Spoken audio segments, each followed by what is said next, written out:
સમાચારોમાં આગળ વધીએ દાહોદમાં વાવણી સમયે ખાતરની અછતને લઈને ખેડૂતોમાં ભારે રોષ જોવા મળી રહ્યો છે। એપીએમસી ખાતે યુરિયા ખાતર મેળવવા માટે વહેલી સવારથી જ ખેડૂતોની લાંબી લાઈનો લાગી રહી છે। ખેડૂતોનો આક્ષેપ છે કે છેલ્લા ઘણા દિવસોથી ખાતર મળતું નથી અને રોજ ધક્કા ખાવા છતાં ખાલી હાથે પરત ફરવું પડે છે।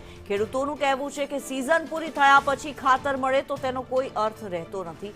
વાવણીના સૌથી મહત્વના સમયે ખાતર ન મળતા ખેતીના કામ પર સીધી અસર પડી રહી છે। ખેડૂતો હવે તંત્ર સમક્ષ તાત્કાલિક પૂરતા પ્રમાણમાં યુરિયા ઉપલબ્ધ કરાવવાની માંગ કરી રહ્યા છે।